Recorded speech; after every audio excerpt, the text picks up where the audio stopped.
कल्याण डोंबिवलीमध्ये भाजपचा विश्वासघात करण्यात आल्याचं पाहायला मिळतंय, कारण सत्तेसाठी मनसेनं शिवसेनेला साथ दिल्याचं पाहायला मिळतंय। शिवसेनेच्या डब्यांना आता मनसेनं पाठिंब्याचं इंजिन जोडलेलं आहे। शिवसेना मनसे साथ भाजपला हात दाखवल्याची चर्चा आता सुरू झाली आहे। मुंबई महापालिकेत महापौर कोणत्या पक्षाचा होणार याकडे सर्वांचं लक्ष लागलेलं असतानाच एकनाथ शिंदेंसाठी प्रतिष्ठेच्या असलेल्या कल्याण डोंबिवलीमध्ये मात्र मोठी राजकीय उलथापालथ झाल्याचं पाहायला मिळतंय। कल्याण डोंबिवली महापालिकेमध्ये एकनाथ शिंदे यांच्या शिवसेनेला राज ठाकरे यांच्या मनसेकडून पाठिंबा देण्यात आलेला आहे।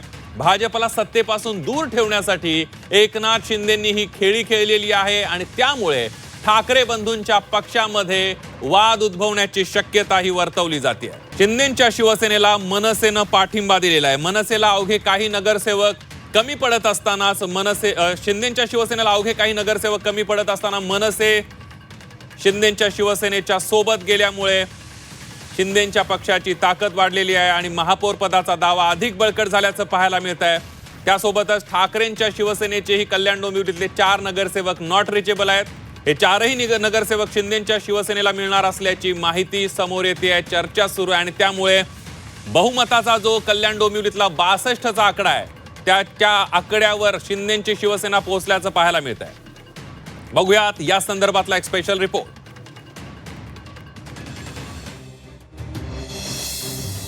कल्याण डोंबिवलीत भाजपचा विश्वासघात, सत्तेसाठी शिवसेनेला मनसेची साथ, शिवसेनेच्या डब्यांना मनसेचं पाठिंब्याचं इंजिन।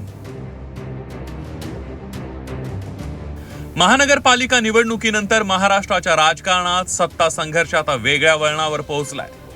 कल्याण डोंबिवलीत महायुतीत निवडणूक लढलेल्या शिवसेनेनं भाजपला सत्तेबाहेर ठेवण्यासाठी हालचाली सुरू केल्या। कल्याण डोंबिवलीत शिवसेनेनं उद्धव ठाकरेंचे 4 नगरसेवक पळवले असताना आता मनसेच्या 5 नगरसेवकांनी शिवसेनेला पाठिंबा जाहीर केलाय। श्रीकांत शिंदेंनी कल्याण डोंबिवलीतली ही खेळी केल्याची माहिती आहे। मनसे आणि शिवसेना, मनसेने जे आहे शिवसेनेला पाठिंबा इथे दिलेला आहे। युतीमध्ये शिवसेना आणि भारतीय जनता पार्टी जी आहे लढलेली आहे आणि युतीमध्येच सत्ता जी आहे ही कल्याण डोंबिवली महानगरपालिकेमध्ये आम्ही स्थापन करणार आहोत। सत्ता स्थापनेसाठी ना आता जे येतील त्यांचं जे आहे स्वागत आहे। मला वाटतं स्थिरतेसाठी कल्याण डोंबिवली महानगरपालिकेमध्ये जेवढे लोक बरोबर येतील त्याच्यामुळे जे आहे डेव्हलपमेंट देखील चांगल्या प्रकारे त्या ठिकाणी होईल। मला वाटतं मनसेला देखील तेच वाटत असेल। राजू पाटील जे आहेत हे माझे मित्र देखील आहेत आणि त्यांना असं वाटतं की बाबा डेव्हलपमेंटमध्ये आपण सगळ्यांनी जे आहे एकत्र असलं पाहिजे आणि त्यासाठी त्यांनी जे आहे शिवसेनेला जे आहे समर्थन, महायुतीला समर्थन आपण बोलूया, महायुतीला समर्थन जे आहे दिलेलं आहे। विकासासाठी जर सर्वजण एकत्र येत असतील तर आम्ही त्यांचं स्वागतच करू। आमच्या सोबत आले तर आम्ही मनसे म्हणजे काय एमआयएम नाहीये की त्यांना आम्ही बाजूला करायचं। त्याच्यामुळे मनसे जर विकासासाठी जर सोबत येत असतील, काही शहर लेवलची राजकारण असतात, शहर लेवलचं विकासाचं राजकारण असतं, त्यात जर बरोबर येत असतील तर नक्की स्वागत करू। कल्याण डोंबिवलीत भाजपला सत्तेपासून बाहेर ठेवण्यासाठी एकनाथ शिंदेंनी बेरजेचं राजकारण केलंय। कल्याण डोंबिवली महापालिकेत 122 नगरसेवकांचं सभागृह आहे। बहुमताचा आकडा 62 एवढा आहे। शिवसेनेचे 53 नगरसेवक निवडून आलेत। मनसेच्या 5 नगरसेवकांनी पाठिंबा दिलाय। सोबतीला शिवसेना उद्धव बाळासाहेब ठाकरे पक्षाचे 4 नॉट रिचेबल नगरसेवक असल्याचंही सांगण्यात येत आहे। गेल्या काही निवडणुकीमध्ये मनसेचे राजू पाटील आणि श्रीकांत शिंदे यांच्यात विस्तवही जात नव्हता, मात्र सत्तेची गोष्ट म्हटल्यावर दोघंही मांडीला मांडी लावून बसल्याचं पाहायला मिळालं। आता मनसे नेते विकासाचा मुलामा देऊन पाठिंबा आम्ही कल्याण डोंबिवलीकरांच्या भल्यासाठी देत असल्याचं सांगत फिरू लागले। तो आज आमचे 5 नगरसेवक आले। 5 नगरसेवक काय विकास करू शकतात तिथे विरोधात राहून? एकीकडे 117 किंवा 15 आणि दुसरीकडे 5, तर त्यामुळे ही कामं झाली नसती पहिली गोष्ट। दुसरी गोष्ट, सत्तेत राहून त्यांच्यावर आमची जी कामं आहेत कॉमन मिनिमम प्रोग्राम बनवून ती आम्ही करणारच आहोत ना।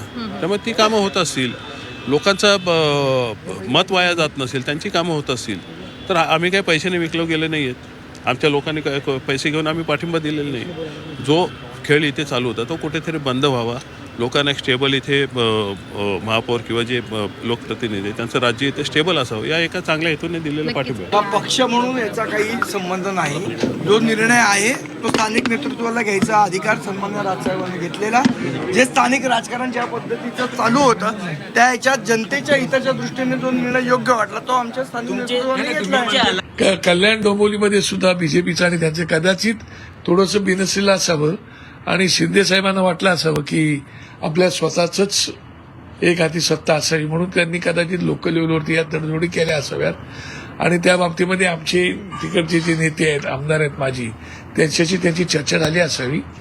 त्यामुळे आणि मला नक्की माहिती आहे की काहीतरी घडलं असावं, त्याशिवाय अशी तडजोडी होत नाही. त्याच्यात मला असं वाटलं बघा काही गोष्टी या पडद्याच्या पाठीमागे बऱ्याच गोष्टी चालू असतात, त्यावेळेला ते एकमेकांशी बोलायच्या नसतात आणि नेमक्या घटना घडल्यानंतर झाल्यानंतर त्याच्यावरती चर्चा उहापोह होत असतो. त्यामुळे बऱ्याच ठिकाणी तडजोडी वगैरे वगैरे सगळ्या गोष्टी घडत असतात. तशा प्रकारचे आता काय आहे की उद्धव साहेब पण राजकारणात नवीन नाहीत आणि राजसाहेब पण राजकारणात नवीन नाहीत आणि आता जे वेगवेगळ्या घडामोडी घडवतात ते राजकारणात नवीन नाहीत.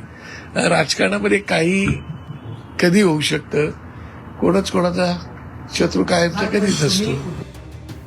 तसं पाहिलं तर शिवसेनेनं हे दबावाचं राजकारण सुरू केलंय. मुंबईत शिवसेनेला महापौरपद देणार नसेल तर कल्याण डोंबिवलीत शिवसेना भाजपला सत्तेपासून दूर ठेवणार असं हे दबाव तंत्र सुरू आहे. खरं तर भाजपला हा मोठा धक्का मानला जातोय. मनसे शिवसेनेसोबत आली याचं तोंड देखलं स्वागत भाजपनं केलंय. भाजपला अजिबात धक्का मानायचं म्हणायचं काहीच कारण नाही आहे. कारण आपण बघाल की शिवसेनेला त्यांचा पक्ष वाढवणं सोबत बरोबर घेण्याचं अधिकार आहे आणि या संदर्भामध्ये माननीय मुख्यमंत्री देवाभाऊंनी स्पष्टपणे या ठिकाणी सांगितलेलं आहे की आम्ही राजकीय निवडणुकीपुरते एकमेकांच्या विरोधात असतो, परंतु निवडणुकीनंतर शहराच्या विकासासाठी जर कोण समर्थन देत असेल, पाठबळ देत असेल तर त्याचं स्वागत असेल. कारण प्रत्येक पक्षाचा उद्देश हा विकासाचा त्या शहराचा अजेंडा असतो आणि त्याच्यामुळे जर विकासाच्या भूमिकेवर त्या ठिकाणी मनसे शिवसेनेसोबत येत असेल आणि महायुतीचा शिवसेनेसोबत भाग बघण्यात असेल, समर्थन देत असेल तर त्याचं स्वागतच त्या ठिकाणी आहे. मनसे शिवसेना युतीनं उद्धव ठाकरे अस्वस्थ झाले. संजय राऊतांनी तातडीनं राज ठाकरेंची भेट घेत झालेल्या प्रकाराबद्दल उद्धव ठाकरेंनी नाराजी व्यक्त केल्याचं सांगण्यात आलंय. कल्याण डोंबिवलीचा निर्णय स्थानिक पातळीवर झाला असून राज ठाकरे अंधारात असल्याचा दावा संजय राऊतांनी केलाय. एवढंच नाही तर कारवाईची मागणीही शिवसेना उद्धव बाळासाहेब ठाकरे पक्षानं केली आहे. दुसरीकडे सत्तेसाठी विचारांना तिलांजली देणारे राजकीय मनोरुग्ण असल्याची टीका संजय राऊतांनी केली आहे. कल्याण डोंबिवलीचा विषय हा आलेला आहे समोर. तो अत्यंत चिंताजनक आहे. त्यांचं असं म्हणणं आहे की हा स्थानिक पातळीवरचा निर्णय आहे. असू शकेल जर पक्षाच्या मूळ ध्येय धोरणाशी प्रतारणा करून कोणत्याही पक्षाचं स्थानिक म्हणून घेणारं नेतृत्व विपरीत भूमिका घेत असेल तर पक्ष नेतृत्वानं त्यांच्यावर कारवाई केली पाहिजे. काही मिळालं नाही तर मी सोडून जातो अशा मानसिकतेत काही लोक असतात असं त्यांचं म्हणणं आहे. एकंदरीतच राजकारणातल्या मानसिक स्थिरतेचा हा प्रश्न असं ते म्हणाले, असं ते म्हणतात. ते खरं आहे. अशा तऱ्हेने पक्षांतर करणारे हे राजकीय मनोरुग्ण आहेत. मला काहीतरी हवं आहे आत्ताच आणि मग शहराचा विकास, गावाचा विकास, राज्याचा विकास, देशाचा विकास, उद्या जगाचा विकास या नावाखाली पक्षांतर वाढत जाते. कल्याण डोंबिवलीतल्या मनसे नगरसेवकांच्या पाठिंब्याला राज ठाकरेंचा पाठिंबा असेल तर ठाकरे बंधूंची युती अल्पायुषी ठरू शकते. ठाकरे बंधूंचाच यामागे काही हेतू असेल तर वेगळं. भाजप आणि शिवसेना यांची मैत्री राहिली आहे का असाही प्रश्न या सत्तेच्या खेळातून निर्माण झालाय. पण या सगळ्या खेळात विचारांशी बांधील राहून विशिष्ट पक्षांना मतदान केलेल्या मतदारांचा मात्र भ्रमनिरास झालाय. ब्युरो रिपोर्ट, झी 24 तास, मुंबई.